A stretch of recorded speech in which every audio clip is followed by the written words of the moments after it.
Welcome to Grub and Grace. I am Mark Flower, and Joshua Noel is joining us once again. Our main focus was to get into food within the history of video games and how that manifests itself. However, we do touch on a number of other topics throughout, such as the conception of a cursed church builder game idea, how to engage with other cultures rather than just appropriating it, and how art can be utilized as a form of nonviolent resistance. Speaking of art, don't check out just quite yet, because as Joshua will bring up, art imitates life, and life imitates art. Video games and the culinary are just another form of art. Speaking of culinary, we will also be getting into several more recipes that we both made, as well as how history can be learned through the food we prepare. I truly hope you stay for this conversation with Joshua Noel.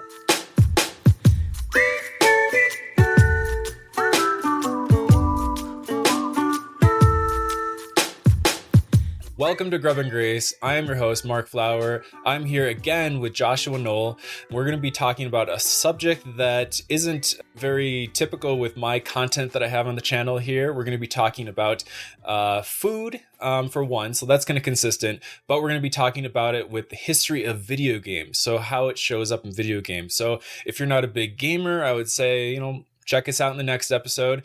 If you enjoy games, whether you're a part-time gamer or a full-time gamer or whatever that might look like, stay for a little bit. Maybe try some of the food recipes that we're going to talk about. We'll just have fun with this conversation. So Joshua, thanks for being on the show today. I will say, if you're not a gamer, don't check out completely, because I do think it's kind of like that art imitates life, life imitates art thing. I do think it has a little bit to say with our culture's attitude towards food. So, there's still something for everybody in that, Maybe. That's a really good point. I'm just trying to sell people on it. They're already listening, so I probably don't need to sell them. I recently listened to Lori Brant Hale, and if you don't know her name, I think she's the president of the Bonhoeffer Association the Bonhoeffer Association. I know she's in the Midwest office, the Minnesota office, the Minnesota branch. I think she's the president of all, but I recently heard her talk at our church. She came to visit Colorado, and she was talking about, of course, Bonhoeffer and how it relates to today's political atmosphere.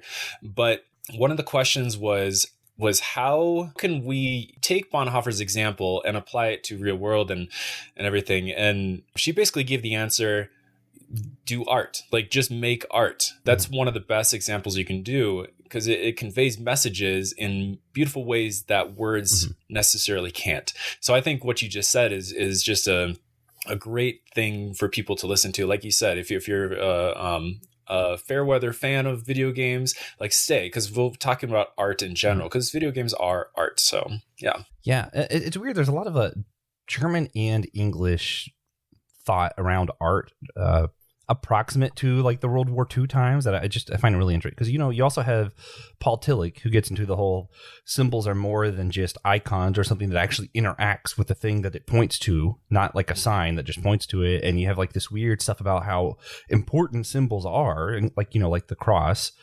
And then you have the stuff you're talking about with Bonhoeffer. C.S. Lewis has an entire sermon he gives on how arts in education is still important, because there is no, every time is unlike all the other times. It's funny because someone who fought in the war, it was interesting to hear him say, every time is an unprecedented time. He's like, yeah, we could die tomorrow because of the war. If there wasn't a war, you could die tomorrow because of an accident. He's like, it's always important to engage in education and art. And it's just really interesting how maybe in humanity's bleakest moment, how some of the biggest actors in it also had the best thoughts around art in that time. I think that's really cool. And video game engages war and art. So there we go. There we go. How do I get there? How do we get there? I don't know. Why don't I kind of just tail into this first little thing I had written down here?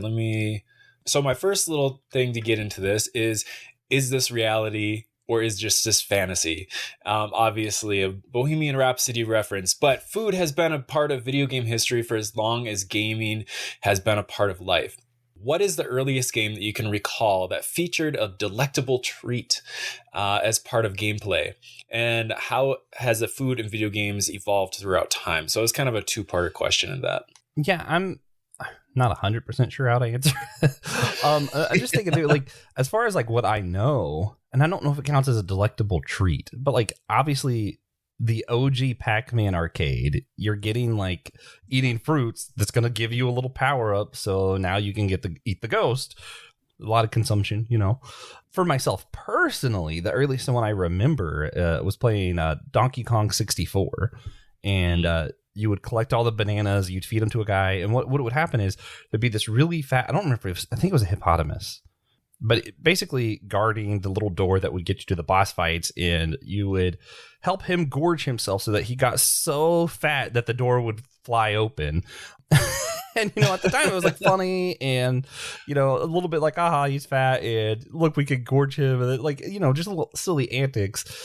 But I also think back on that time. It is interesting. Your earlier video games. Also, I got to shout out Ninja Turtle arcade and pizza, you know.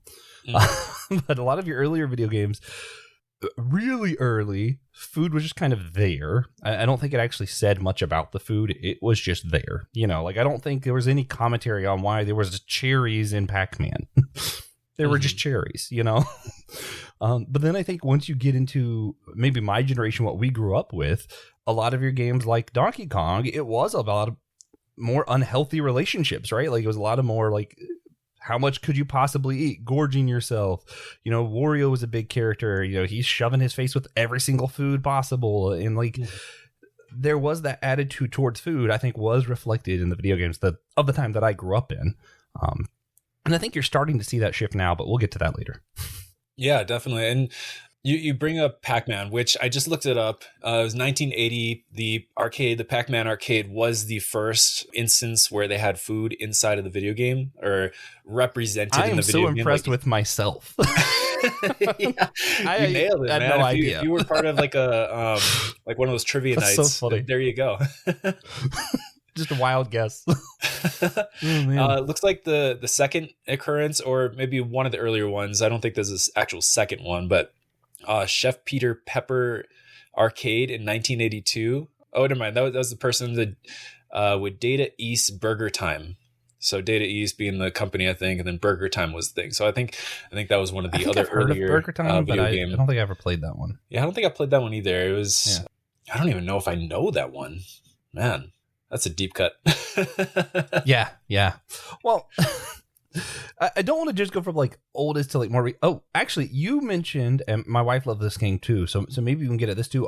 Conker's Bad Fur Day, right? Ooh, yeah. Did you want to talk about some of the food and stuff in it too? Oh boy, what food was in that one? Let's see. I'm sorry. This is why you shouldn't have podcast hosts as guests, because they immediately are like throwing questions at you.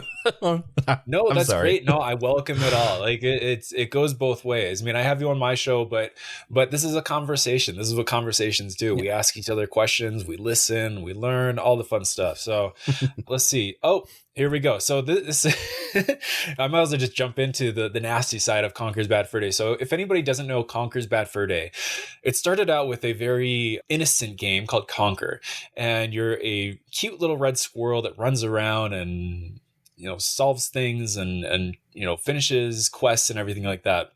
Conker's Bad Fur Day was a sequel to it that it was almost like looking at backstage at the actors, where you get, you know, the Conker's game, the original one was kind of like the main screen. You go to the movie theater, you see the movie, everything's nice and fresh and clean and looks nice. And Conker's Bad Fur Day is if you walk behind the scene and you actually see the actors, and they're not anything like what you see on the screen. They're cursing. They're just like being mean to each other. They're just, it's just completely just R-rated back there. And that's what Conker's Bad Fur Day was. It was an N64 game, Nintendo 64. And so you had all these kind of raunchy moments. They were just cursing, all this fun stuff. So one of the foods in it was sweet corn. So the way that sweet corn comes into the picture is one of the bosses, and like I said, you know, this is a very raunchy game. One of the bosses is essentially a big pile of poop. And so sweet corn comes in because corn goes through your system. Do you want me to stop right there? I don't care. This is your show.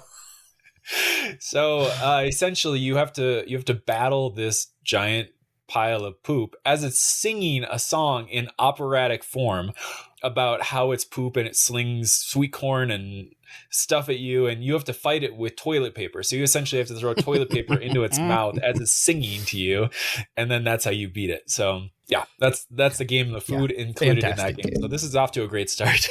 I think it's fantastic. I love it. Oh man, so I think it, like his history of it, and this might just be my brain oversimplifying things. I'm not like an expert of gaming history. We would need like TJ or somebody on for that. Mm-hmm. But like myself, like I remember like the earlier arcades, it felt like food was just kind of present. There wasn't a lot of commentary on it. You know, I mentioned like N64, which is, I think that's what Conker's Bad Fur Day was on too. It's almost like more of like a gag or like, haha, it's funny, or you know, it's almost like joking about bad health, kind of. Mm-hmm. Kind of. Yeah. I feel like once you get to your next generation of games like PS2, Xbox, that kind of stuff, when you do see food that I'm thinking of again, mm-hmm. it's usually back to kind of being there, and like we don't actually have to give a crap about this, right? Like I think like Jack and Daxter, they just kind of eat whatever. Ratchet and Clank would just eat whatever, play like it's no big deal. Ninja Turtles, same kind of deal. Around that time for me is when I started getting into this is some of them with like Sid Meier games, Stronghold Crusaders, and them. And I think there is when you get another more interesting commentary on food. And then after that, and maybe we'll go back to that because there's a lot to say about that, I think. Mm-hmm. The next one I remember really seeing the shift to, and this might just be me, Banjo and Kazooie Nuts and Bolts. In the beginning, they're just eating a bunch of junk food and they're overweight. They're not able to do the tasks that they used to be when they were N64 heroes, and they have to get back in shape. And it was like, okay, so we're acknowledging that some of our past behaviors maybe weren't the best. Mm-hmm. And it still wasn't like a pivotal part of the game, but it was there. And then more recently, we'll talk about probably near the end, Kingdom Hearts as well as Final Fantasy, some of the other survival games too. You're actually having to prepare dishes or getting food together that's going to do something to your stats that actually meaningfully impacts the gameplay. So I guess that's kind of how I would lay out the history. I don't know if you want to go back on touch, dig into any of that a little bit more. I don't know. That's just my thoughts. No, I love this idea of the shift of just food being present as an icon, as just like a token that does something for you in the game, and there's no additional commentary. But then that shift of commentary in the game of, you know, it might be subtle, but there's some sort of, you know, it doesn't have to be a message, but just some sort of like mm-hmm. we're acknowledging that, like in Banjo and Kazooie, that like, you know, bad behaviors with food, like, you know, gluttony, overeating, and eating like bad stuff as opposed to healthy stuff that would help your body, that can do something to you. And I think that I kind of like this commentary. And I guess my example that I'm about to bring up isn't necessarily commentary on that, but it's more of it goes a little bit further mm-hmm. than just having a food in the game, but actually utilizing that and like meshing them together to create something. Mm-hmm. There's a game called Secret of Evermore, and it was back on the Super Nintendo. And it was part of there around that time. There was a whole collection of games that kind of came out at the same time. There was Secret of Evermore, Secret of Mana. There is Illusion of Gaia. They were all very similar in game styles. Secret of Mana was great. Secret of Evermore, you had a dog in the game, and the role of the dog was of course your companion. It helped you in battles, but another key part of the mechanic of the dog was that it would sniff out things in the ground for you to dig up, and there would be ingredients or minerals or something that you could combine together to make like magic or weapons or just food in general. And I thought it was kind of a cool semi-commentary in the game of how you can actually find foods. Like imagine like you're like a frontier person back in like the 1700s. You know, you have to find your own herbs, and you have to find your own mushrooms, or, you know, you have to hunt for your own food and stuff like that. So I thought it was kind of cool to include like a mechanic in the game like that early in game history. Yeah, no, that's really cool. And it reminds me of a couple things. One, this is weird, my favorite Assassin's Creed game, unpopular opinion, I love Assassin's Creed 3. I think it was great. But I also just love early American history, so that might be why. But in it, you're playing as a Native American assassin, and a large part of it, you do hunt the deer and stuff yourself. You're actually doing the hunting, and he actually goes through some like Native American kind of ritual. Those games have, I think, attempted to be respectful of all the different cultures that they show to differing degrees of success, I'll say. But I think they at least attempt. So it's interesting that was present. And then, back to Donkey Kong 64. And actually, this goes through a lot of games, because what you made me think of. So Donkey Kong 64, I mentioned like there's that gorging where making fun of someone overeating, that kind of stuff. But there's also, for some reason, bananas were used for that. And bananas are something of gluttony. But watermelons, you only eat the appropriate amount of watermelon. No one overeats watermelon. No, you can never overeat whenever you get damage, your health bar is just a watermelon that goes down in a quarter slices. So you find watermelons and you regain health. And then you'll see that in other video games. I think of some of the Elder Scrolls, Fallout, a little bit later, if you find food, you might be able to consume it and get a little bit of health back. Even Smash Bros. Had that, where like you could have food items added, and if you ate it, it kind of replenished your health. But it was, I don't know, that's a little bit more simple, just replenishes health. But at least it was acknowledging the role that food has, I guess. Yeah. So maybe we'll pivot into the more modern history, like you were talking about, like, Final Fantasy, Kingdom Hearts, even like Red Dead Redemption has scenes in it where you're actually sitting down at a table and eating, or sitting around a campfire and eating food in the game. And it's part of the whole game story, as it includes that as just part of it. So I thought that was kind of cool too, that modern games are including that as part of the story, making it, integrating into everything that's going on, so that you in order to have the scenes that it does, you have to have food involved with the scene. Yeah. Would you mind if I go back to two other games before we get to the modern stuff? No, let's talk about that first. One, I think you got to mention, because I can't believe I didn't mention earlier. I think it's just Fat Princess is what she was. Her games were called. But the whole thing revolved around just eating cake and food and desserts, and she was an overweight princess, and it was, I don't know, I think it was part of that time in our culture, which I think we're kind of moving past now. We were like, it's okay to be fat, and I think now we're kind of learning fat isn't healthy, but sometimes there's genetic deposition, so we don't want to shame people for stuff, but we also don't want to glorify that either. So I think we're learning in today's culture that it's a little bit more nuanced, but you could see through our culture, and then in our video games, where we went from like, haha, it's a joke, make fun of fat people, to, well, no, we shouldn't make fun of fat people.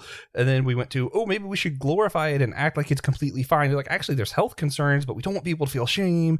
And, as a culture, we're just learning. And you see that in the video games, and it's so interesting when you look at it from that perspective. Because, that's a very food-based game. Another food-based game we'll talk about when we get to modern games is Overcooked. And I think it's a lot better. I'll say that for now. I'll put a pin in that. The other one I did want to talk to you about, did you ever play any of like the Stronghold or Sid Meier's games or any of those? No, I don't think I have, no. They actually just released a new Sid Meier's, but it's like $70, so I'm going to wait till it's cheaper. But I loved playing the Stronghold Crusaders when I was younger. Most people probably played Age of Empire instead, but I was weird. Age of Empire had too much story, and I just wanted to fight stuff. Ooh, Age of Empires. And this is like, so the way, when I was young, I was a lot more immature, I'll say. I was... Well, I'll be blunt. I was the kind of person who was like, yay, Republicans can't do anything wrong. Let's just go kill people because Jesus is fine with killing people. Violence is good. I was against environmental stuff. Like, I've changed a lot, Like, I look at who I was then and I'm like, I don't like that guy. And it reminds me of how important grace is, because if I met someone who acted like I did in high school, I would not give them the time of day, probably. I'd probably be like, yeah, no, they're a worthless piece of space on our planet. We need to get rid of them. And I'm like, yeah, that was me. So I got to remember that sometimes. But anyway, because I was like that, I was playing Stronghold Crusades. I think 2 was the one I really got into. And I'm trying to build my army because I just want to go kill some things. That's all I wanted to do. So in those kind of games, you're not playing as a character. You're kind of overseeing a society or a culture. So in this case, you're building your kingdom. Of course, King Joshua the Great is always your name. And when you do it, like, you have to go get wood, you have to get stone so that you can build stuff. And I at the age I was like, I just want to build the stuff so I have a big castle and an army. It was like, well, you can't have an army without people. So you have to build homes for people to move in. I'm like, fine, I'll build a home. Now army. I'm like, actually, the people are not loving life here and they're leaving. I'm like, why? They're like, well, there's poop all over your castle and no one's getting food. And I'm like, how are they pooping if they're not getting food? So I had to learn to create fields for wheat and stuff to get, different kinds of meat. I had to have some people, instead of just being warriors, had to be hunters to bring food into my castle. And even this was the first time, this is side note, but it's kind of interesting. First time that I caved when it came to alcohol, because I grew up in an all alcohol is sin kind of thing. And now I love rum and beer and I love all that stuff. But like I grew up in that kind of household and I knew nothing about alcohol other than it was evil. And like people just wouldn't be happy. And the game kept telling me if I would just build a meadery, my people would be happier. And I'm like, I can't do that. That's evil. And here I am, like all I wanted to do was go kill everybody else so that I could have their castles. And like that's not evil, but having beer would be evil, right? Yeah. So I kept refusing, and eventually I caved because I wanted to kill the other people so bad. So I made my meadery. Fine, I'll give the people what they want. As long as they help me murder other. No, but yeah. So like I don't know. I thought that kind of aspect, and Sid Meier's is more complicated than that because you don't just win through conquest. You could build the greatest society ever, and maybe everyone just kind of comes to you because you have so much higher technology, or you could be more of a diplomat and make peace with all the different countries. So there's a lot of different ways to win Sid Meier's. I think in Stronghold Crusaders, it's just kill the other castles. I'm pretty sure. But Age of Empire, all those games are pretty similar. And they all involve in like you have to build up your society, and part of that involved having food as part of your society. And that was before modern gaming. That was probably in the same time as like PS2, whatever generation that is, GameCube. It was interesting to see that played out then, because at the time, I can't think of any other games that really used food in a way that was meaningful. Yeah, I remember playing Age of Empires and I actually kind of enjoyed that aspect. Like you said, you just want to kill the people. Yeah. I kind of enjoyed the aspect that would go deeper because I grew up playing, what was it? Red Alert. It was kind of the same game mechanic where basically it's a World War II or World War One, one of the world wars. And it's basically you can choose to be allies or Axis and you can, you build your army up and you go battle the other in territories that are likened to Europe and everything like that. So I grew up in that. So then when I came across Age of Empires, I love this whole deeper mechanic. It was much different than Red Alert or much different than World of Warcraft or original Warcraft. Starcraft as well. Yeah, similar game mechanic, but you don't have that like hunting, gathering, resources and food sort of aspect to it. And I think that's what made Age of Empires stand out so much because it had that kind of mechanic to it. Yeah.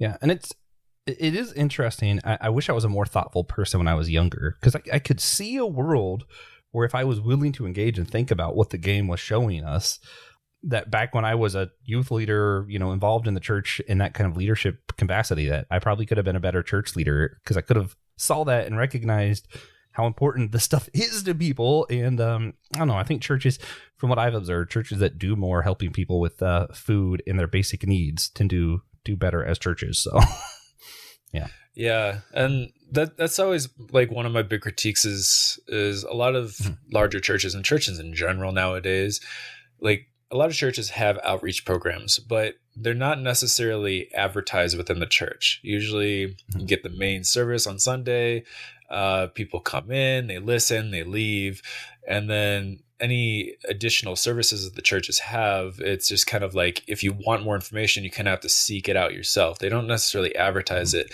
And even if they do or don't advertise it, like how big of an outreach do they actually do, and how often, like how much of their resources do they actually contribute to this?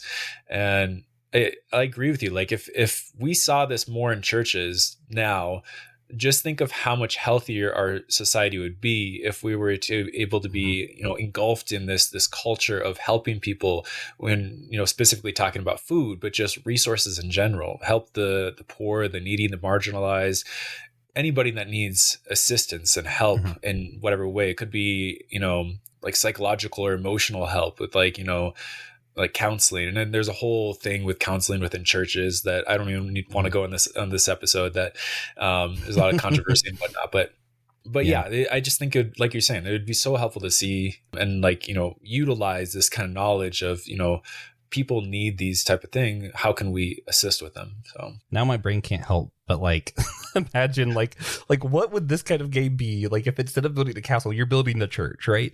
And it's so funny because like I'm super ADHD. I'm going through like different churches I visited, grew up in, or I went to college a few different cities. So I've been to multiple different churches, and I'm like, oh, this is the one that just like me where I caved and built the meadery, but this church caved and built the coffee bar because more people will show up, right?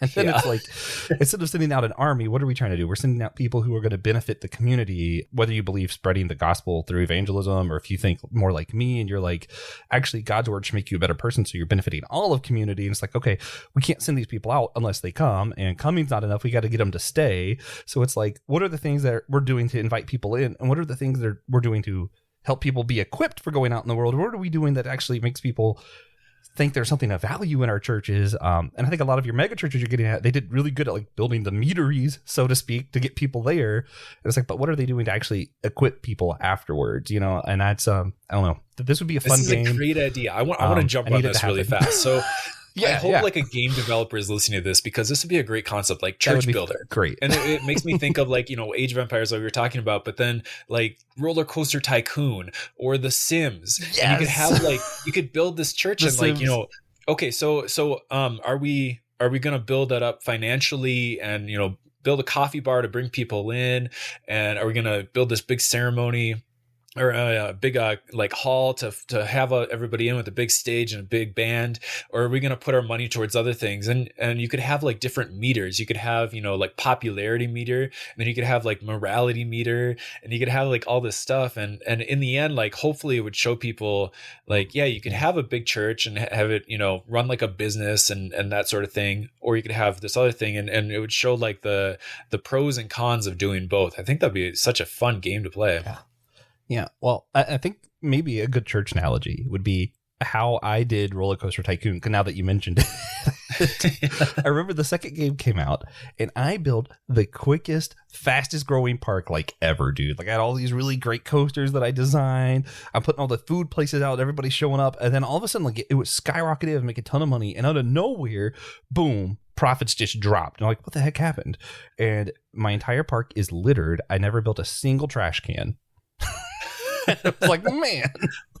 And I just think sometimes that's what we do. We get so ahead of ourselves getting people in, and then we're like, oh, wait.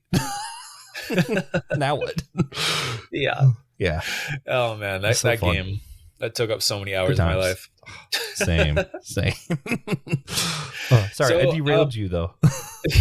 That's all right. We still got plenty of time. So we'll go to my number 2, I guess. So what are your most memorable food references in games? Oh, probably Fat Princess. I don't know. I'm thinking of a really weird one, but I think that's another question, so I'm going to hold on to that. Obviously, the Teenage Mutant Ninja Turtles and pizza have got to be a huge one for me. I love the old Ninja Turtle arcade games. I love them. Man, that's actually really difficult. I'm not sure. What about you? Oh boy, I honestly didn't think about this episode too much before we jumped into it. So I'm sorry. I wrote some questions. I was like, this sounds like a fun question to do. Yeah. Maybe we'll go with the next one I have. So it's kind of similar. So what are some of the weirdest foods? So we could do favorite or weirdest. There's one game so that I mentioned before. Let's see if I can pull this up. So it's Illusion of Gaia. So I mentioned with the whole Secret of Mana, Secret of Evermore, Illusion of Gaia was another game. And the game was really interesting. I wouldn't say it was the greatest game, greatest story or anything like that, but it was really fun to play. And this is because some of the stuff got kind of like weird and wonky, like some of the story, and it kind of got deep in some parts of the story. It touched on like child labor. It touched on like all this stuff throughout history, even brought in like real places in the world for their environments that you can run around in. But one of the dialogue and what I read up on it was that it was a mistranslation from the Japanese, but they talk about having a snail pie. So, Yeah, so I thought that was just kind of such a weird like food to have in a game, a snail pie. They were talking about how they're going to make it for dinner later that evening, and so I don't know if you have anything to top that, but man, no, yours is an actual food. My weird one, it's food adjacent, I guess. uh-huh.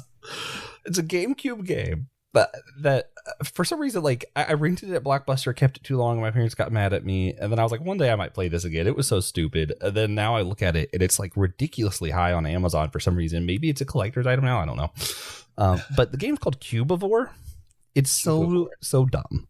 You start as a little cube, and you have one little meat flap.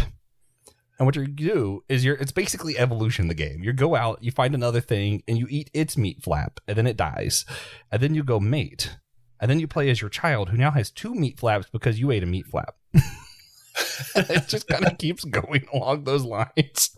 This just sounds like so some of the cubes. Quirky.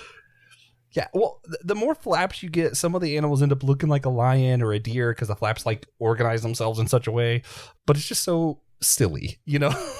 Like as you go, like if you have 2 meat flaps and then you see something with 6, you're like, I gotta run.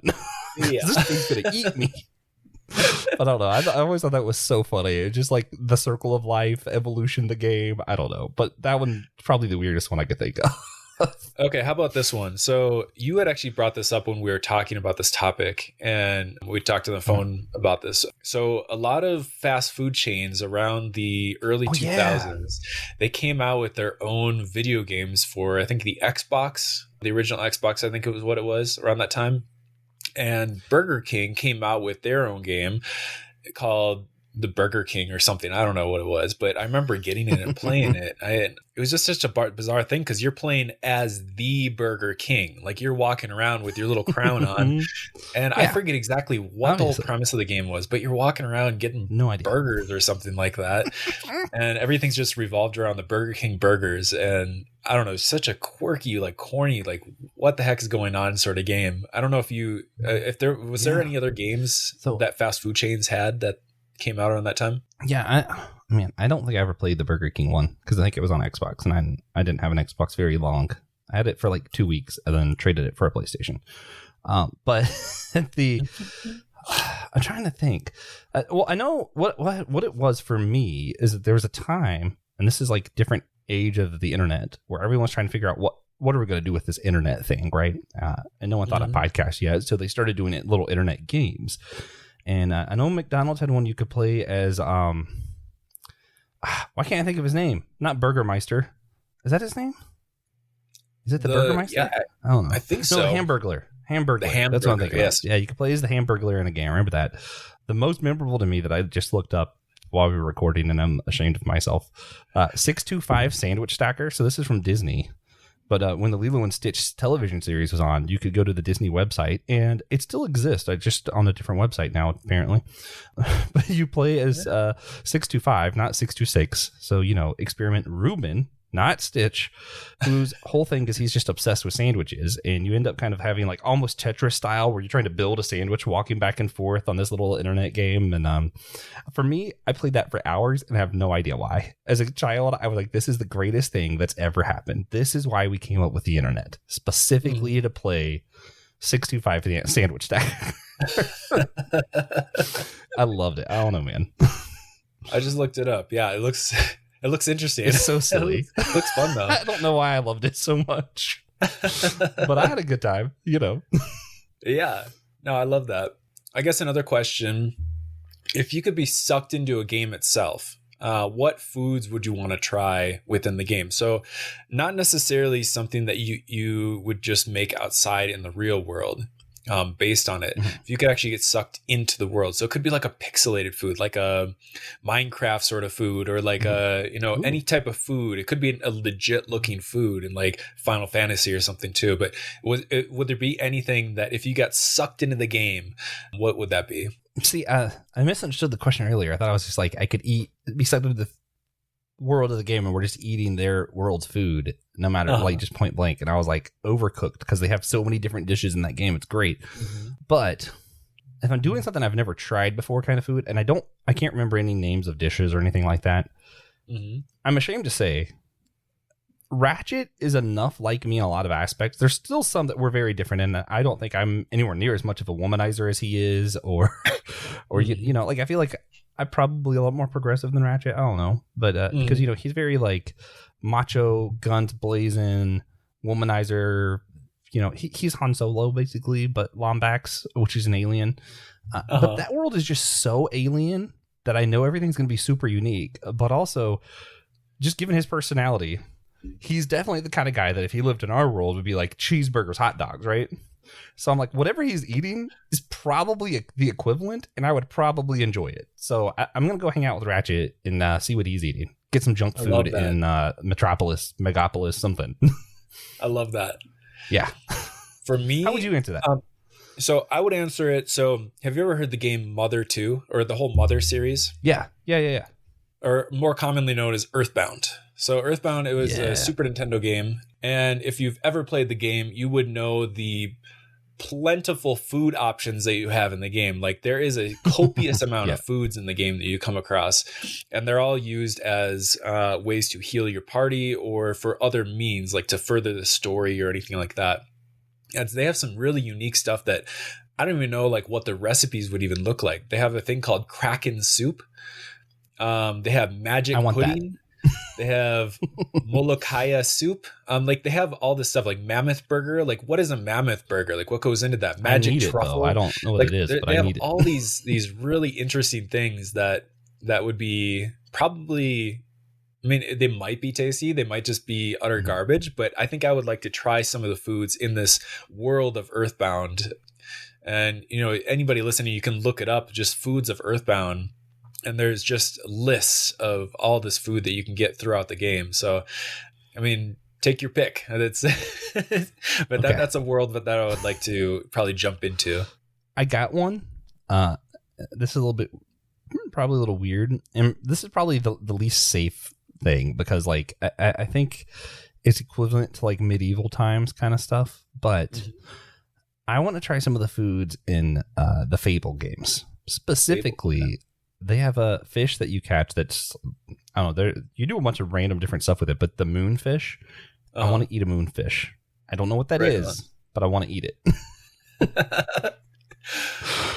Now, it sounds like like you would be eating like a spirit, like something that's non-worldly. Yeah.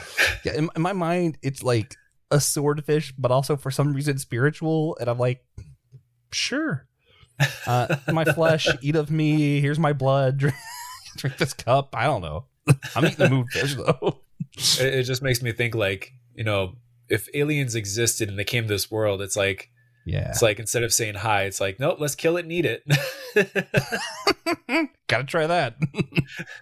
Oh, that's awful. It's awful, yeah. It's funny though. Let's make friends, not hurt them. Yeah, I mean, I'm sure there's some good mead in that world of Fable though, so maybe I'll just start with the mead and then get to know some people and be like, hey, is it okay for me to eat this? Is this you know, like, is this like morally acceptable for me to eat a moonfish and then eat the moonfish? Have an existential crisis of if you should eat it or not. Yeah, over some mead though. As long as I'm drinking, I'm okay with that existential crisis. I'm sure I'll meet. I won't think about it quite as much. For some reason, heroes just walk into taverns in those kind of worlds, you know. So if I'm there long enough, a hero's gonna walk in. I'm just like, hey, listen, I need you to tell me, as a hero, could you inform me whether or not? Yeah. Oh, that's good. So you brought up like Final Fantasy and Kingdom Hearts, and they have quite a bit of food options in those games. I know progressively as Final Fantasy went on, they incorporated more of that food and incorporated that into the gameplay and mechanics. I know Kingdom Hearts, as that series went on, same kind of thing. They incorporated more. I think it's the last Kingdom Hearts they had Remy, was it? Yeah, Kingdom Hearts 3. From Ratatouille in there. So obviously you're going to have lots of food references in there. I'm not too knowledgeable on some of these more modern games, like, you know, the more modern Final Fantasy and more modern Kingdom Hearts. I think I played the very first one. But maybe you could fill us in, like what type of stuff we might see in those games. Yeah. So mind you, these aren't, well, Final Fantasy maybe. Kingdom Hearts are not like the most popular games in America or anything, but they're a lot more popular in Japan, and they are somewhat popular. They just have a really strong fan base. You know, their fans are very loyal no matter what stupidness they put us through. But I'm wearing my Kingdom Hearts shirt, so clearly I do love the games quite a bit. First one, I don't know if food's ever really mentioned. Maybe. Oh, the second one, you start seeing more references. But it's not like something. It's never a part where like you get food for something in any of the games up until the third one, right? But I think in the second one, you see Lumiere in the Beauty and the Beast world. I think he mentions be our guest, setting the table kind of stuff. I think something's mentioned about a royal feast when you go to the Little Mermaid. Here and there. The big mention, of course, in Kingdom Hearts 2 is sea salt ice cream. And that became a whole like fad because what happened to some of the characters, they bonded over sea salt ice cream. So it became a huge thing. It's the main character's favorite ice cream. It's also apparently Scrooge McDuck's favorite ice cream, according to Kingdom Hearts 2. So like it's a whole thing. So part of the fandom's like, because we have to wait like decades between games for some reason. So we just fascinate on every little detail we can remember. And we like, people have all these different recipes for sea salt ice cream online. And it's like, here's how you make it look just like the game and all this stuff. And actually I did try one for this episode and it was pretty good. So yeah, it was a huge thing. That up then. Oh, sure. I got the color very wrong is the only thing with this one. Because it's supposed to be like a very sea salt kind of blue, like sea blue, I guess. But I ended up kind of making it purplish, maybe a little grayish. It's the gray stuff from Beauty and the Beast, it turned out. It wasn't supposed to be, though.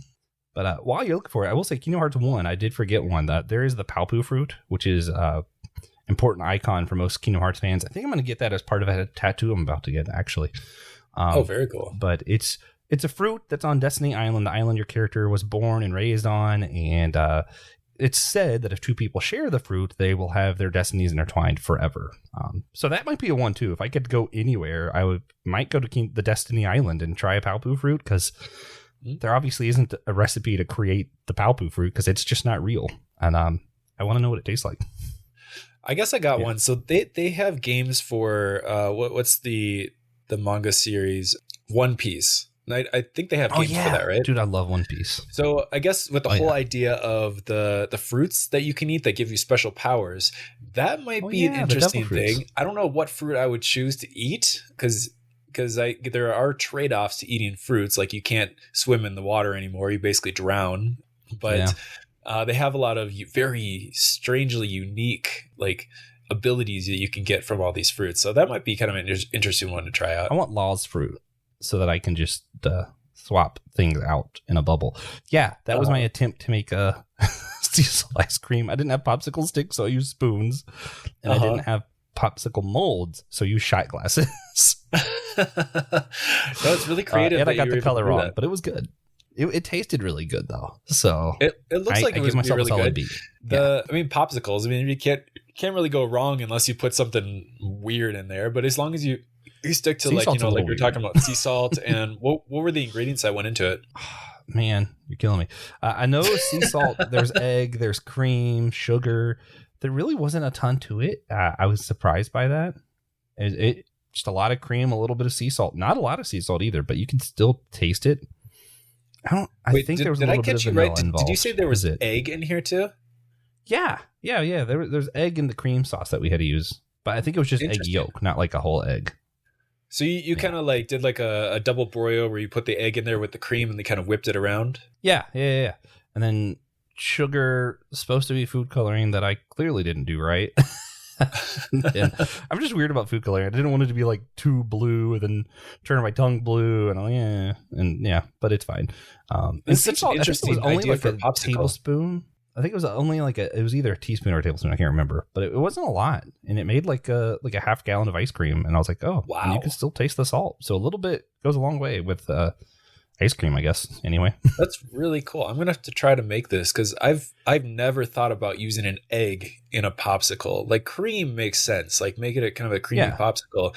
But I never thought about using an egg and using the double broiler and the cream, mixing it all together. And yeah, that's really cool though. It was a fun process. I've never made any kind of ice cream before, so it might just be that I haven't had like homemade ice cream except for in a couple places. But I was like, this is really good. I was surprised. It was the one I was least expecting to like because in my mind, salt ice cream. I'm like, I don't know about this, but I like salted caramel, so I don't know why I was so hesitant. But I was pretty hesitant. It was still pretty good though. So yeah, that was from Kingdom Hearts 2, and it keeps getting brought up, and it's kind of a staple. Interestingly, Disneyland Tokyo, it's a big thing in Disneyland Tokyo. There's sea salt ice cream everywhere. I think it was originally inspired from the game. Mm-hmm. I think, I'm not 100% sure, but I think that's kind of how it got involved in like Disney culture, and in Japan, Kingdom Hearts is a much bigger deal than it is in America, so it kind of just makes sense.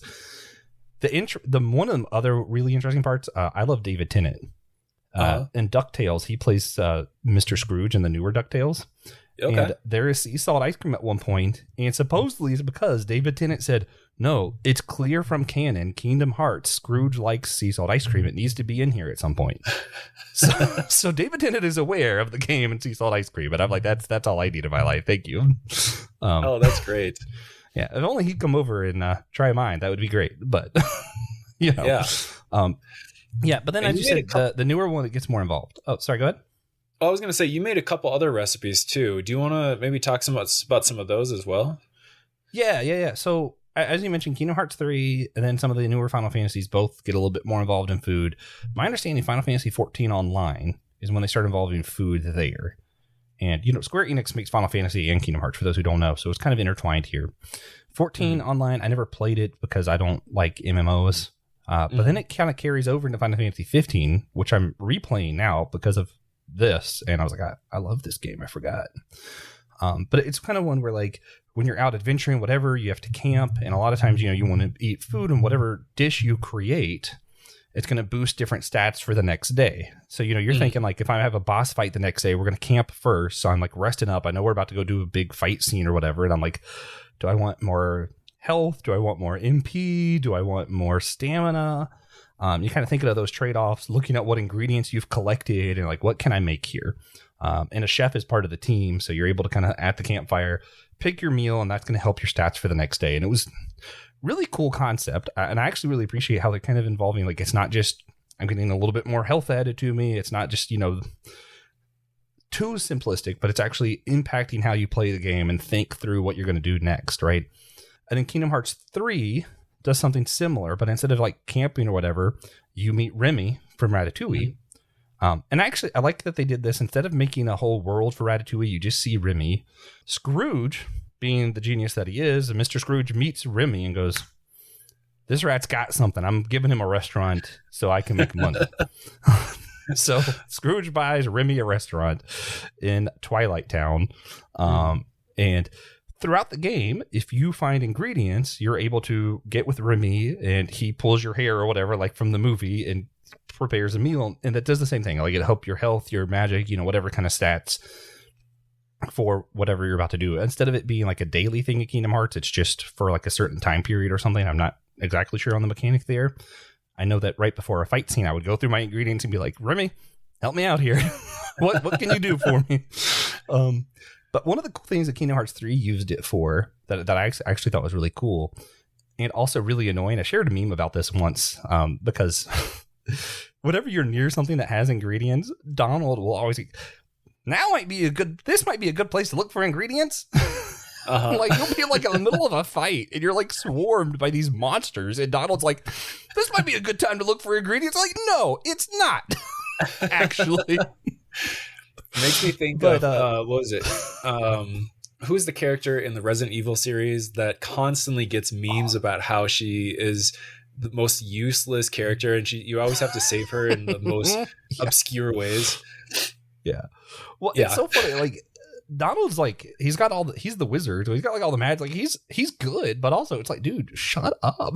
The thing I like about it, though, now that I've beat up on the idea, what I do love though is like, because in Kingdom Hearts you're visiting all the different worlds, like the world of Hercules, the world of Toy Story, whatever.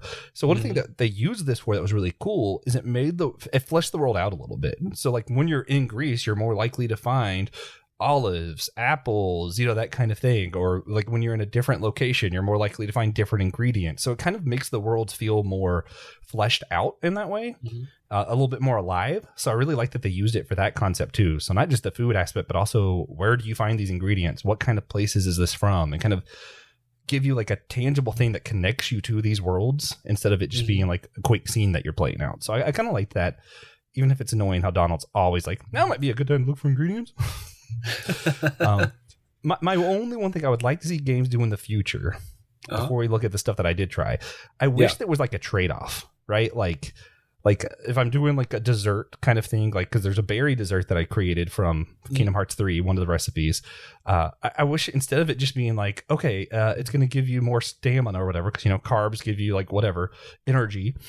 I wish it was also a trade-off, right? Like I ate too much and now I'm going to be a little sloggy, or if I ate this meat and it's going to, boost my strength, but also it's going to, maybe belittle my stamina, like instead of it just only being positives. Because I'm able to go in Kingdom Hearts 3 and just eat like all the meals and boost all my stats. But I wish it kind of, I don't know, a little more nuance. Let's would hope be kind the of game cool. developers for the next Kingdom Hearts game, they listen to this episode right here and they say, okay, we need to have some sort of trade-off to make it a little more realistic.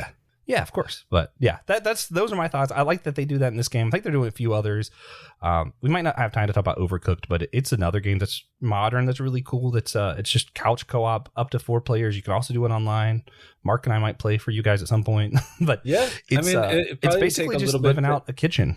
Uh-huh. Yeah, sorry. It'll probably take a little bit to get this episode out anyway. So yeah, we got time. So maybe we can try to play in the next month or so, and then I can kind of release like a social media post with us playing. There's a short little thing along with the release of the episode. Yeah. I'm actually trying to suggest, I work for Chipotle. I'm trying to suggest to like the higher ups, like we should make a mod, because what the game is like you're working in a kitchen, preparing food for customers. And it kind of really does show how teamwork's important, how, you have to chop the food, you have to do dishes to get to the next part. And it's like seeing how many orders you can get out in a timely manner. And it's arcade style couch co-op. It's a lot of fun. And it's like, as someone who works in the kitchen, I'm like, oh yeah. TJ and I both play together. We both work in kitchens, and we're playing it. We're using kitchen language, and I'm like, oh yeah, this would be a great training, because we're going, all right, knife around the corner, and he's like, okay, I'm on chop, you get on dish, and I'm like, heard. And it's like, oh, this is okay. I see this is fun. It makes the kitchen fun again. But anyway, you made ratatouille from Ratatouille, right? Like, so this is or maybe you didn't get the recipe from that, but you made ratatouille, and Remy ratatouille is a thing in the game, Kingdom Hearts 3. Do you want me to share that one, or do you want to share your recipes first? Up to you. I do have the stats up for ratatouille, if you're curious. All right, why don't we share mine then? So I actually got inspired from our last chat, because we were talking about the Taoist foods and we made those couple dishes, and you're like, I really want to make like a ratatouille style with like a thinly sliced ginger and like layer it all in between everything. So I was trying to think of what to do for dinner last night. I was like, we got all these vegetables, got some squash, got some other stuff, and I was like, thinly sliced the chicken. I marinated it with some soju for a little bit to soften it up. Incredible. And then I braised it I sauteed it on the stovetop just enough so that it became soft. I kind of put the white sauce in there with it. But for the veggies, I took the mandolin, I thinly sliced some zucchini, some summer squash, as well as some Korean sweet potato, and some mushrooms I thinly chopped as well. So I layered them all up. I baked it all. And obviously, I pile it all up just like a ratatouille, like you see in like at the very end of the movie of Ratatouille, and served it up. It was delicious. I think I just like did salt and pepper, and I think I just did that. It was salt and pepper. And, I did some black garlic with everything. I just did some regular garlic as well. I diced that up. I need to try the black garlic. There's some complex flavors going on with all that, but essentially, yeah, I made my own version of ratatouille. The sweet potato added a nice complexity to it, where if you get like the zucchini and summer squash and mushrooms, you get more of that straight vegetable, whereas the sweet potato adds this really nice layer of sweetness to everything and kind of like just brings everything full circle. So I'm probably going to be making this dish again. And anybody listening, it's just like that, just like what I explained. So you can make it however you want to. I baked it all in like 400. I think I covered it in tin foil. And at the very end, I took the tin foil off for a little bit. I think I had 45 minutes total or something like that. But yeah, that's essentially how you make it. And everything is so soft, like you get like full flavor from everything because it's all stacked together. So it's really nice. Yeah, no, that looks really good. For the stats in Kingdom Hearts 3, There's regular Ratatouille and there's Ratatouille Plus. So I'm think yours is probably Ratatouille Plus that you can't actually buy because you can't buy most of the dishes places. You can buy regular Ratatouille. It's one of the more expensive dishes to get, but not the most expensive dish. Sells for $45, or the Ratatouille Plus sells for $90. So you like doubled your thing there if you're selling it. If you're eating it, it doesn't do anything to your strength or how strong your magic is or any of that, but it does increase your health capacity as well as your magic capacity. So you can use more magic and stay alive a little bit longer because of Ratatouille, apparently. So it's kind of cool. Interesting. Yeah. I like all these little. So I like how video games do all this. That it's been including a lot of these like integrations with everything. So it's cool. It's cool to see. Yeah, no, I think it's fantastic. But so I know we only have a few more minutes. So I kind of want to touch on yours. So do you want me to share the berry parfait one that you did? Yeah. So in the game, it's called berries au fromage. I might be pronouncing that incorrectly. I'm not really sure. It increases two things: the strength of your magic, as well as your capacity to do magic. So I could do more magic, and it makes my magic stronger, and it comes with a free cat over there you might see. Sorry, I'm not as good a photographer as Mark here, but I don't remember everything that went into it. There was a couple different, there's cream cheese as well as there's another kind of cheese I had to use for it. I can show you where it is in Publix, but I can't remember the name of it. But cream cheese as well as another kind of cheese, kind of making your bottom there. I think in the game it's like a few different like strawberry whatever kind of different berries, because I was kind of going off of like that Final Fantasy mentality of like what is local. If I'm foraging around and then just making it out of the ingredients here, I kind of did more local berries, so blackberries and blueberries. I used the blackberries, I simmered in some water and sugar to kind of create the sauce, and then I took the rest of the berries as well, mixed in some blueberries to kind of make that topping on top. Really simple, probably took me like 10 minutes to make, and it was pretty incredible. I thought it was really good. I just made too much. It was my only thing. It looks delicious. Yeah. Yeah, it was great. It was great. And for all these recipes, if I get more magic from it, that's great. Yeah, there you go. I'll try to post these somehow, or maybe I'll just talk about it in the outro. The recipes that I used to. Yeah. So I'll try to make that happen. And then you have this last one here. Okay. I think I also, didn't I make another one too? Yeah, I made a banana souffle also. Let's see. Yeah, but because that's just on the screen here. Yep, I don't know if I sent you a picture go. or not. It does. Do you want me to share that one instead? Yeah, because I already got it pulled up. So it increases your strength as well as your magic power. So all of your attacks are stronger because you ate banana souffle naturally, and you have more capacity to do magic during your next fight because of it. I never made a souffle before. This is my first souffle. I had to get like a different like utensil for kind of getting the egg peaks out of the egg whites and everything to kind of create that. I had to mash up banana, which wasn't very hard, but I just was like, ooh, mashed banana. I don't know about this. It turned out really good though. So I thought it was great. Also, souffles sound really cool and aren't anywhere near as hard to make as I thought they were. Mm-hmm. It's just a matter of like getting the cooking right and then eating it immediately because it does deflate pretty quickly. So, but it looks delicious as well. Like everything that you sent looks very appetizing. Yeah. The last one I don't have any stats for because it's Final Fantasy 14 that I never played, but this is definitely my favorite dish that I made for this. So, and I made a different version of it for my wife 2 days ago, where instead of sausage and peppers, we did chicken. Instead of sausage and mushrooms, we did chicken and peppers for her. She doesn't really like sausage or mushrooms. I was like, let's try it and do it this way. And it was so good.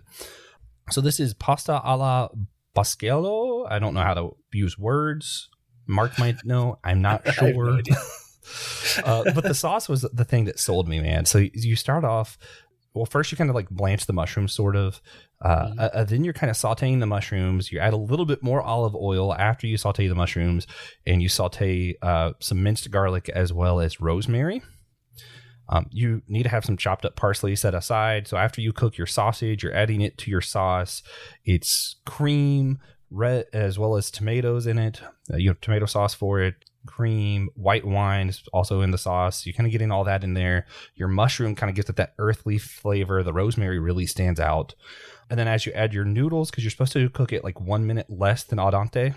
So then once you add your noodles, you're cooking it until it's completely finished. And that's when you're going to mix in your chopped parsley because you don't want to burn it or for it to get too wilted. So you get a lot of this like earthly flavor as well. Like I use like kind of a spicy, actually I used venison sausage because I was trying to, again, go to that like foraging what's around me kind of thing. Venison's a lot more available around me. And then for the mushrooms, I have a friend who is like, he has a whole mushroom app he's building. So I'm leaning into that. But right on. This looks delicious as well.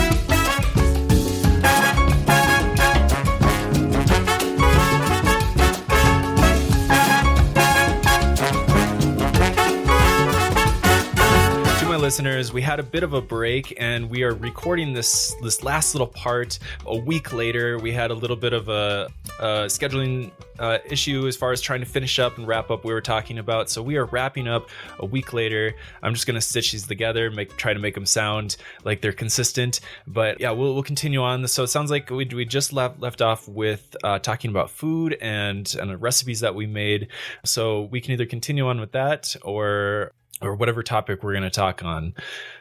So Joshua, I don't know if you want to take it away with what you wanted to finish up with and wrap up with. Yeah, I'm trying to remember the name of that dish we were talking about. Yeah, the pasta alla basciola. I don't know how to speak Italian, so you guys just have to forgive me. But that sauce, I really loved it. I know I mentioned that. And I made it again. So my wife doesn't really like mushrooms or meat that isn't chicken for the most part. Very few exceptions. So I used the same sauce, but instead of mushrooms, we ended up doing like bell peppers. Instead of sausage, I did like cut up grilled chicken with some Italian herbs and stuff on it. And it still was phenomenal. So that sauce is just killer. I liked it so much, I actually made it a third time in a lasagna for myself. I made a giant thing of lasagna that's lasted me like a week now because I just had to freeze part of it because I made so much of it. So I've got like sauce. I also have like some cheese blend in there, a lot of feta, and a little bit of cheddar. And then I sprinkled a tiny bit of bacon on top where you can barely tell it's there because I just love bacon and it's hard for me to not put bacon on things. But I did resist putting a ton on there so it didn't overpower the dish. Nice. Yeah, and I made my dish again too, the ratatouille. So I recreated it, but I did a few things differently. So I put some radish. And I put, instead of the Korean sweet potato, I just used a regular sweet potato. It turned out fine. But the key thing I did different was I put thin slices of pear in everything. Added a nice, even kind of additional layer of this like sweetness. It was kind of nice. And I made a red sauce instead of white sauce. And I did steak instead of chicken. So I kind of switched things up just a little bit. I think I liked the white sauce and the chicken a little bit better. I think if I cooked my steak if I got a better steak, I didn't get the right steak. So yeah, that's fair. Probably if I got one that was a little bit more tender and whatnot, maybe if I tenderized it, maybe if I soaked it in some marinade or something like that, I think it probably would have been a little better. But the red sauce turned out pretty good too. I added just a little bit of sugar, so it kind of sweetened up the sauce a little bit, and it kind of worked with the flow of the whole dish too. Yeah.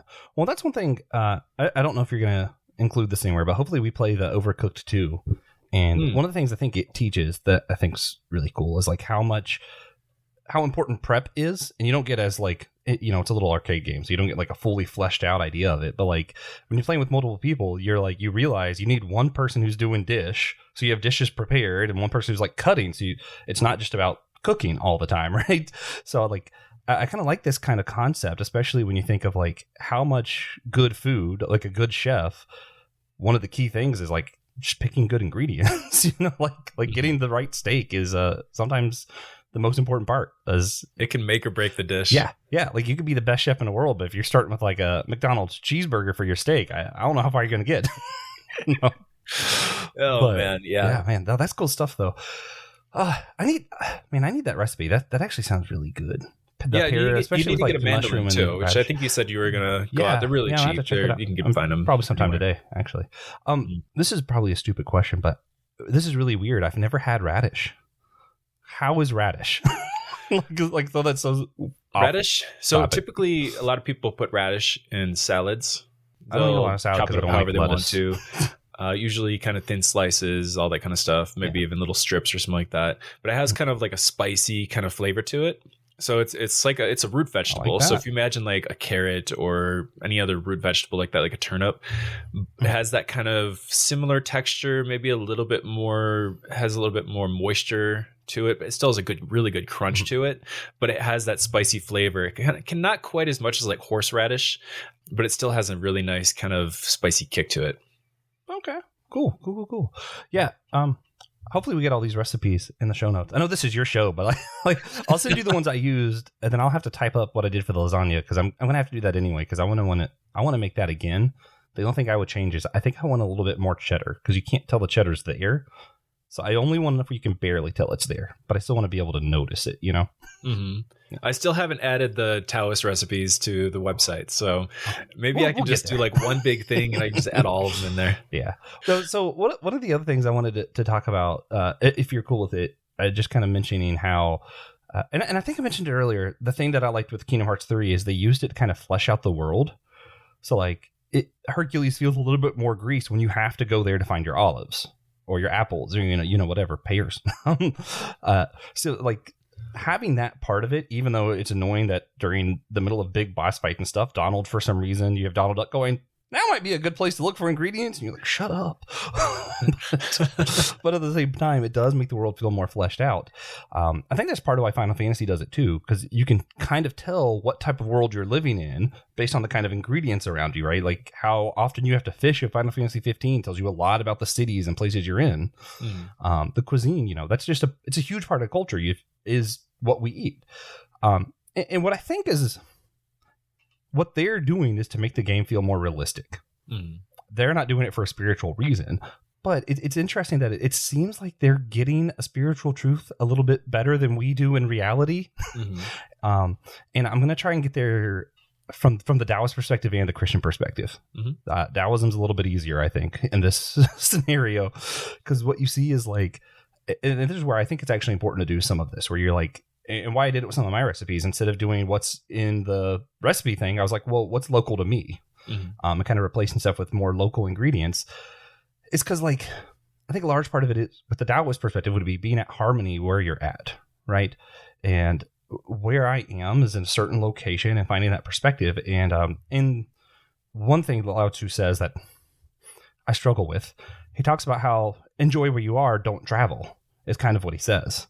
But if you kind of look at like how he says it or what he means kind of thing, I feel like it's more of like criticizing people who go to other countries as like a commodity almost, where you're like, oh, this other place is so cool, but you're really just kind of saying that you did it to show off or to be like, look, I went to this place or whatever, and you haven't even really experienced where you are. So I think travel can still be cool in a Taoist thing if you're trying to truly experience the place. But I think also we have to learn how to do that where we currently live to be at harmony with our environment.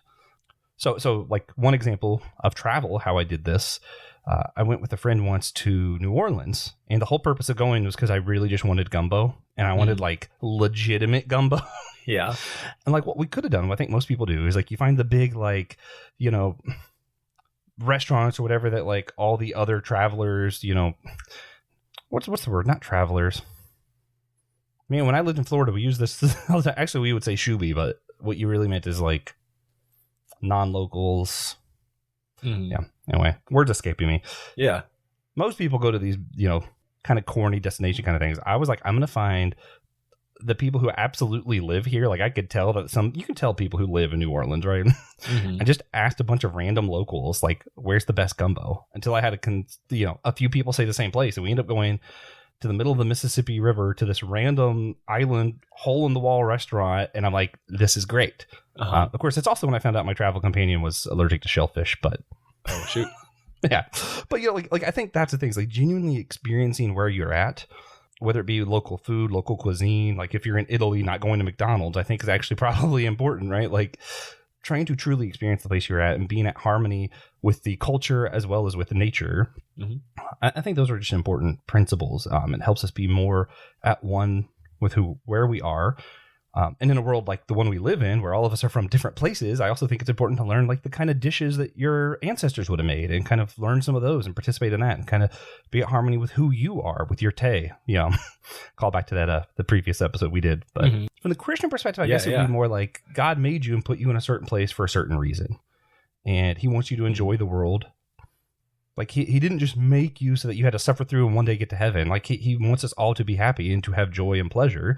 And part of that is to appreciate what he's given us where we're at. He put you where you were for a reason. Yeah, it's a little bit hard to get there with the Christian thing because I'm not sure how much I believe in any of that stuff that sounds predestination like, but I still feel like there is some kind of truth between God connecting us and being in nature and around us. And whether you pull the God card or not, I think all of us are where we're at for a reason. And then it just goes back to the harmony thing. It's hard for me to separate the Christian Taoist ideas on this one, but I do think you can get there from both, and it's important to try and be at one there. So what the video games try to do is show us this world fully for what it is. And what I think we're missing is sometimes in our own worlds, we're not experiencing where we're at fully for where it is and being at harmony with it. And that's one thing I kind of learned from the principle of cooking some of these dishes too, is I'm like, I can do better at this. I need to be more at one where I'm at. Mm-hmm. Cooking always does that for me. Like with the steak and creating it the second time, I felt like my first time was actually better than my second time. And it's like the question, like, did I learn anything from the first time? Well, I think yes. And I was experimenting and trying something else, layering it on top of what I knew from the first time. And it just didn't work out. But I think in having that failing, you learn so much more from it. You learn what doesn't work, what does work. And you're able to kind of compile that into a future attempt, to try again. You might fail again, but then you learn more and then you can succeed, and you might learn some more from that too. So it's one of those things. And I love that you brought in kind of the Taoist principles. And again, to bring it back to the previous episode, it always makes me think of John Tatamino's talk and how he's talking about, if you don't actually understand the culture that you're tasting or trying or whatever you're doing with it, you're just appropriating it. He had that example of yoga, and so many people do yoga and they don't really fully understand the principles and the background and the history of yoga and the practices, and like why people do it outside of just the superficial, like, namaste, do some poses and then be done with it on a Sunday afternoon. Like, you're just appropriating it, and it's good to try to understand what you're doing, as opposed to just like visiting somewhere just for the food, and then you not actually attempting to try to find like the best food. You're just kind of going to like the first shop that you go to, or you're going to like McDonald's when you go to like Italy or something like that. Or I actually did that. I was in England, and we went to a McDonald's over there I went to a missions trip back in the days, but yeah. Oh man, that actually reminds me. Probably my favorite book that I read last year. I don't know when it came out, but it's a Japanese novel that translated to English. The Kamaguwa Food Detectives. It's such a good book, but basically it's a bunch of like individual stories. There's also like an overarching thing. It's like a good TV show. They should make it a TV show. Anyway, yeah. But it's like this older man is like this kind of hole in the wall kind of restaurant, but he's like the master chef, and he also used to be a detective. So people will come in because he can apparently make anything. So what'll happen is like someone will come in and they'll be like, I just lost my grandma. She used to make this dish when I was a kid. They'd be like, okay, what can you tell me about them? And of course, each chapter they would have less and less details they remembered for whatever reason. So he would kind of like have to go out and be like, okay, so they mentioned this. It's like they keep and what they would be is like, I tried all these different vegetables. I don't know why I can't get the right carrot. And then he's like, it's actually not about the carrot. It's because you did it from water from this particular area that had this amount of hardness, which would actually do this to the vegetable. And you're like learning a lot about the culture and also food. But it was just so interesting, like how aware he was of his culture, his environment is what allowed him to do this. And just kind of realizing, I don't think most of us are very aware of our environments. Like for me, I didn't realize how local, like blackberries just grow everywhere where I'm at until probably the last like 5 years or so, when I was like, oh, there's literally just blackberries just everywhere. Just wild. Yeah. Talking about local, so I just picked up this book. It's called Ghetto Gastro Presents Black Power Kitchen. It was one of those like the discount library area, where you can get books for like $2 or something like that. But I started reading it, and it's talking about this like local, like black owned restaurant, and they talk about like the history within the area that they created the restaurant, and like, you know, struggles that they had and all that. So it's like you get this history lesson with the cookbook, and like I'm really That's appreciating cool. it now, because then instead of just, you know, looking up a recipe and then be like, okay, make it, you know, put this food in there and everything like that, but you get kind of the history. And I think it's like what you're talking about, like, you know, finding that specific kind of water, and like really understanding like where you're getting your food from, and kind of getting this like full all around well picture of what you're making or what you're eating, and it just, I think it brings it full circle. So Yeah. While we're doing book recommendations, one more, then I want to go back to like the video game stuff, and we can wrap this up. But it sounds cheesy. If it wasn't for I heard the writer on a podcast, I would have never bothered with this book because of the name. Because I don't know, I just have biases against stuff that sounds too Christian, even though I am Christian. When something sounds super Christian-y, you know, I'm like, it's probably going to be cheesy. But anyway, it's Bake and Pray, Liturgies and Recipes for Baking Bread as a Spiritual Practice. It's by Kendall Vanderslice. The first part of the book is actually more about liturgy, why liturgy is important, why bread making has been a part of the culture of the church since Jesus's time. And then as you go through it, it's like the liturgical calendar. So different breads for the season of Lent, for Eastertide. Actually, I'm going to try one probably tomorrow. But like different breads for different seasons. And one of the things that's really cool that she does in each recipe is like she kind of gives the background. So like the one I'm going to try tomorrow is an Easter bread that's typically made in Ukraine as part of a celebration. And they would take, supposedly, after they did it, they would take the crumbs of the bread, what was left, and put it in the dirt. And when the farmers did that, supposedly like their crops was really beneficial that year. So like, when I make this now, I'm not just like making a cool bread that's like, hey, it's sweet and Easter sweet and cool, but I'm also like having the back of my mind like, oh, this is part of Ukrainian culture, which right now in our day and time, I think it's really important to try and keep stuff from Ukraine alive, especially. So I'm like, heck yeah, let's do this. Oh, I love that. I love, you know, yeah, I love history. I've been getting really into history. So when I hear that, like I have to check that book out, because it sounds really interesting. It's really good. She makes another one that I'm thinking about trying that's more just food in general, but I've never made bread before, so I want to do this, and I got it from my mom, and now I'm like, I'm gonna catch up, and maybe I'll make bread with my mom at some point, which again, I know it's cheesy, but sometimes cheesy is good. Bread can be deceiving. Like lasagna. I'll just let you know, it seems like it's pretty straightforward, not too many ingredients, but it's very touchy. Perfect. And I'm down for a good challenge. Yeah. All right. No, just kind of for my closing thoughts, I guess, on all of it, thinking about it, just video games, food in general. Part of me does wonder, because I'm not a video game history expert, if like maybe it's just like my experience and how willing I was to see the role of food in games, or maybe it's more of like the kind of person I was. Like I wouldn't have played a game that was really nuanced about food's role when I was a kid, so I gravitate toward Donkey Kong, where it was all about like gluttony and people overeating and haha, that's funny. Or maybe that actually just was the culture. That's just what was games were like. I don't know, because I don't know game history like that. But I'm going to make comments as though it is true, because why not? Yeah. I still think it's interesting to just kind of see this role of like early on, that kind of relationship with food that's overeating's funny. Maybe we'll see food gives health, and it'll be like really basic like that, and evolving to stuff like we talked about Roller Coaster Tycoon, Stronghold Crusades. What's that? World of Warcraft? What's the one? Age Army? of Empires. Age of Empires. Yeah. And how like food helps the culture progress, and you know, like you want more people for war, you need to give them stuff that makes them happy. And then even now, where we're starting to see games like Overcooked, where being a chef is kind of like, hey, this is fun and cool. And you see games like Final Fantasy and Kingdom Hearts, where it's like, this is going to flesh out the world and make it feel more real. And even like the stat stuff isn't just going to give you health, but it's going to give other benefits. And I don't remember if I mentioned on the show, if I just mentioned it to you, where I hope this goes is where we start to see not only stat benefits, but maybe like a trade-off where like, hey, those cool desserts in Kingdom Hearts that gave me more magic, also maybe it'll decrease my stamina, right?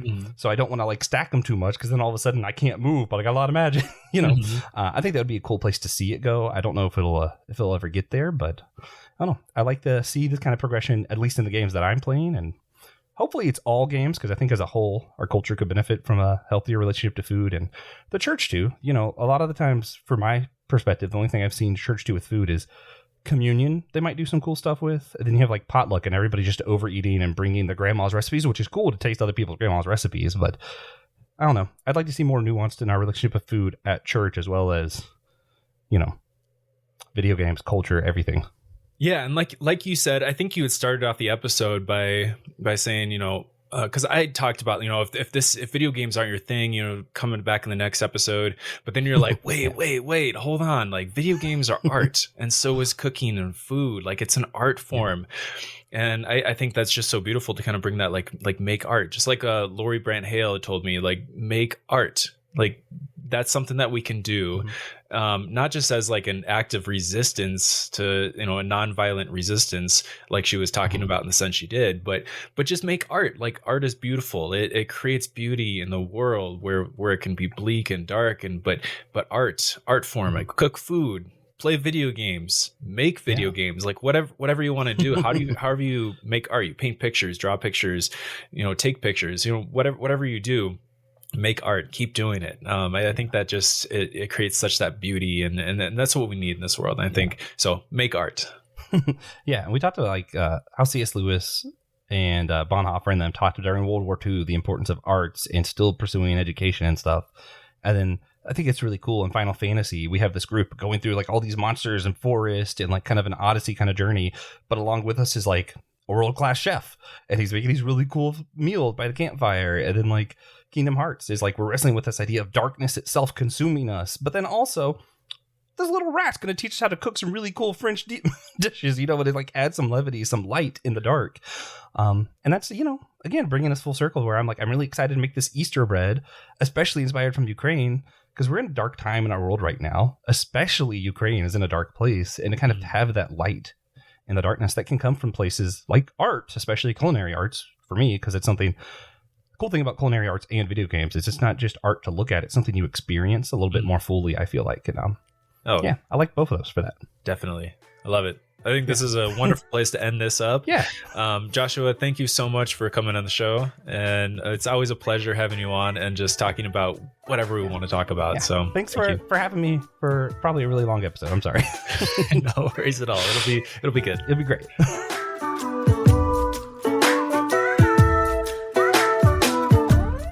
That's it for today's episode of Rub and Grace. I truly hope you enjoyed our discussion. If you like the content that we produce, be sure to give us a 5-star rating and review on Apple Podcasts. It would really help us out a lot. Also, be sure to follow us on Facebook, Instagram, and X. Until next time, stay curious, keep an open mind, and celebrate the traditions that bring us all together.